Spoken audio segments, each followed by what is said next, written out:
We all tend to make mistakes in the past, and the only difference between then and now is if we learned from it. And just like anyone else, I started off my photography career, not the best, and if I had, the stuff that I know now, I would definitely have been a lot better photographer.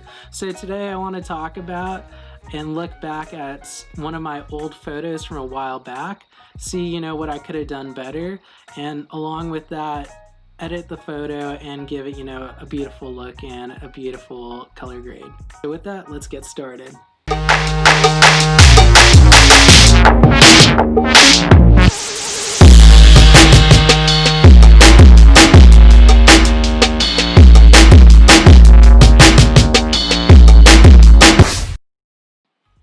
Alright, so I'm going to open up Lightroom right now so we can see what that photo looks like. So here with Lightroom open, we could see the photo that I took. And to put this in perspective, I've taken thousands and thousands of photos on my Canon EOS R that I'm shooting on right now. And the file name on this photo was actually number 52. So this was definitely early on, and I could tell you this was taken, maybe 6 or 7 months ago. So I've definitely learned a lot since this photo was taken. And granted, it doesn't look too bad of a photo, but I'm going to show you there's a lot of things that could have been a lot better with it, and hopefully from learning from what I point out that you too can develop as a photographer and a better color grader. So with the photo open up, I'm just going to point out a couple things that I see right away. If we look off into the distance on this leading line of this bridge, we could see at the top of the staircase that I actually didn't even notice at the time of this photo was taken that there was a guy standing right at the top. So that right there is a really distracting feature in a photo, and we're gonna have to work to remove it. So we'll start with that first. So what we're gonna do is we're gonna take the spot removal tool, click it, and then we're gonna adjust the brush size to fit him kind of over him and a little bit past him. And in order to adjust the brush size for this, we want to use the scrolly kind of tool on our mouse. And so I'm going to scroll to make it just slightly bigger, and then I'm going to cover him kind of like this. Just paint over him. Cool. And right away we could see Lightroom working its magic. As you can see here, it pretty much duplicated somewhere else in this photograph, and after I press escape and look at it, we could see that the guy is like almost completely gone, and it pretty much did that automatically thanks to this program. I'm gonna zoom in more to get to be a little bit more nitpicky, because as we could see here, there's still some of his foot left. So we want to get rid of that as well too, and try and be as nitpicky as we can to make this photo as perfect as we can. So I'm gonna bring this down. I'm just going to start painting over it like that. And from this we could see that Lightroom doesn't always get it perfect with the spot removal tool. And this is where we're going to come in and fix kind of where Lightroom messed up. So I'm going to try and drag this part, which is what the other mask is replicating, and I'm going to probably get it somewhere to closer to what it would look like if that wasn't there. Need to zoom out a little bit. So I'm pretty much gonna move this to make it fit and kind of seem like what it was if he wasn't there. And right there should do. So pretty much what I did right there was I replicated a little bit lower part of the stairs, as you could see here, and it just makes it look like that those shoes weren't even there, and it kind of makes it a little bit more seamless. And especially too, people aren't going to notice as much, especially when we zoom out here, because that guy honestly was really small. So he was only a small figure, but we're aiming for perfection and trying to get it as good as we can too. Because there's always going to be somebody who's going to, just pixel peep and just zoom in and see that guy there and just call you out on it. So we don't want that to happen. We want to, make it as perfect as we can. And now the next thing that I wanted to point out with this photo, that if I were to take this again and improve it, was if we're looking at the stats of this photo in terms of the camera settings that I used, we could see that my ISO is at 100, 24mm focal length, which is fine, those are both fine. And then here's kind of where I see the issue. I shot this with aperture 4.5, and what I should have done was actually narrow down that aperture with a higher f-stop number. So I wanted to maybe, you know, shoot at like 7 point something, 10 something, just to give it, you know, a more narrow aperture so that I could get details, you know, that are more far apart, a lot sharper and more in focus on what it is right now. Because if we take a look and we actually, you know, zoom in on the photo, some of this stuff isn't as sharp as we want. Right here in the background, it's a little bit softer. This tree is kind of soft. I don't remember exactly where I had the focus point, but as you can kind of see, it's like, it's not as sharp as we could have it if I were to, you know, narrow down the aperture on that. To kind of give you a little bit of background, the smaller the aperture, the higher the f-stop number, and the more that we could have sharp or more in focus on our camera when we take that picture. But we work with what we have. So with this photo, I'm thinking more of a black and white photo, kind of one where it makes you kind of feel nostalgic of that location or place that we went to. And the colors in this photo weren't very vibrant, so we could kind of use black and white as a little cheat to make it look better, while also knowing behind the scenes that there wasn't that much color with us to work with. So to start, first thing I'm going to do is I'm going to remove chromatic aberration, which is down here in lens correction. I'm going to click it. Thing I'm going to do is I'm going to change this into black and white, as we could see here.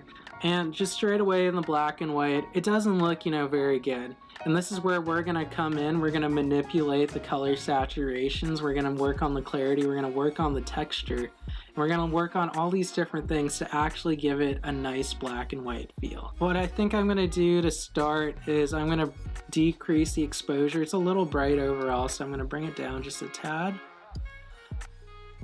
And then I'm going to bring down the highlights because I think it's reflecting off of the white poles here as well as in the sky.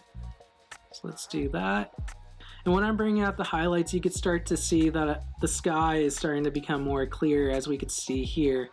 And we're getting more detail and we're seeing more of that blue versus just a big white cloud. I'm going to bring down the blacks just a little bit to give it a little bit more contrast. And then here's kind of where we're going to see more detail come into play and kind of this bigger kind of a contrast in the photo. When we play around with the texture and clarity sliders, we're going to see a lot more differentiation, and it's going to be a lot less soft than what it looks like now.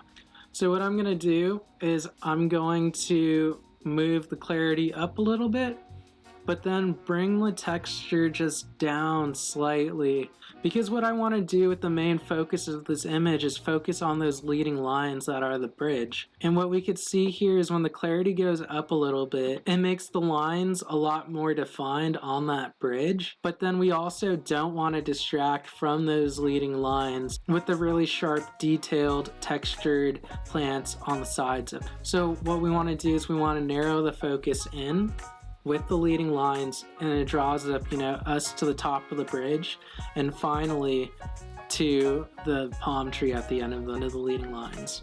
So I'm gonna soften up the foliage just a little bit more, kind of right around there.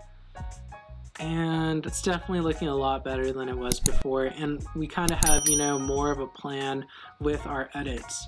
And as you listen to me more and more talk, you could start to see there's a little bit more of an artistic concept coming to mind with this. And it's not just, oh, I'm gonna, you know, make these colors more vibrant, oh, I'm gonna do this and that. But we're actually working with leading lines and focusing on what our actual subject is in this photo. Moving down, we could add a little bit more contrast to this photo by working on the S-curve. I'm gonna bring the blacks down just a little bit. And then I'm gonna raise up the highlights and whites. And then I wanna give it a little bit of a fade look, so I'm gonna bring this up slightly, like that. Yeah, and that looks definitely a lot better. And then here we're gonna play around with the saturation sliders to kinda make more colors in our original image look a lot either darker or a lot lighter. in our final photo when it's in black and white. And you'll see what I mean more when I play around with it in this black and white mode. So from what we know in the original image was that there is a lot of green in that foliage. So we could play around with the saturation in that to either give it kind of more darker areas with the green or more kind of lighter areas with the green. So I'm going to play around with that right here. Let's see what looks better. So I'm raising those up, and it's kind of lightening up the green kind of elements in that foliage, and I kind of like it right there. It's a little bit brighter, but it's not too distracting, and it gives you kind of more of layers within the photo. And then I also know that there's some orange and yellow, so let's play around with that, just see what that looks like. So it seems like there's orange kind of over here. Let's keep it kind of down to give it more of a layered feeling. And then the yellows. Let's brighten it just a tad right there. Good, and it's looking a lot better now. Let's increase the sharpening just a little bit. Just make sure we're not getting too much noise. It looks fine. Since we know that the sky is blue, we could play around with the blue saturation slider to bring out more detail and kind of more of the sky, you know, in the photo. So let's do that. I believe either it's the blue one here. We could darken it to bring out more of the sky, or we could lighten it to make it match more of the clouds. I'm thinking darkening it just a tad more, like right around there, just to kind of bring out more sky with it. And the final thing we could play around with is the blue primary saturation slider at the bottom. So let's do that right now. If we could play around with this and see where it goes, maybe brightening it up just a tad. And then increasing the saturation kind of like that. And right there. And I think with that, we're a lot closer to what I imagined, you know, for this photo. And I lied. I think there's actually one more thing we got to do. Let's add a little bit of vignetting just to kind of focus in on those leading lines in the middle, to have your eyes start there and lead up to this palm tree at the end. So let's add a little vignetting, like right there, roundness to kind of focus in on that center part right there. And that's looking great. I think I'm just gonna lift up the exposure just a tad. And I think we're done with this photo. It looks great to me now. Kind of what I was picturing, you know, in the beginning. The composition of this photo was pretty good for starting out, but there's a lot of technical stuff that I could have worked on before, and knowing them would have made this photo a lot better than what it is right now. And as we can see here, we can go before and after on this photo.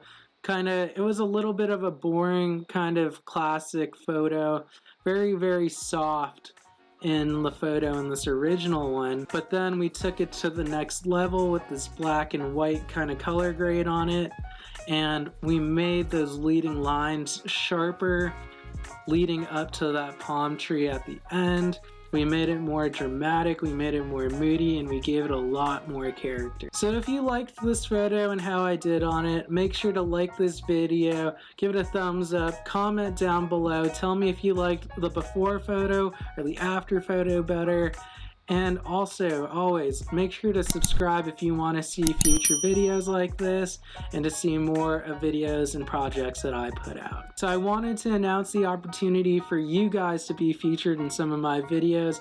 If you want me to critique your photos, to give you comments on how to improve your photos, as well as even editing your photos in a style that I kind of have, then I want you to email me at this email right here. I'm going to put it up on the screen, as well as linked down below, jnphotoreview@gmail.com.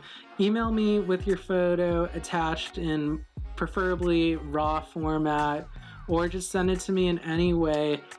And let me know if you want me to review it, critique it, leave comments, edit it, just put it in there, and I want to feature it in a future video. So make sure to do that, make it happen, and subscribe to make sure you don't miss those videos.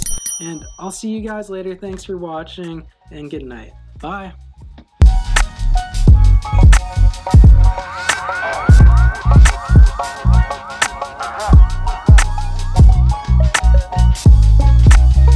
So I also just want to announce the opportunity for you guys to be featured on some of my videos. If you want me to critique your videos, so I'm going to give you, I want to announce this opportunity for you guys to have the opportunity.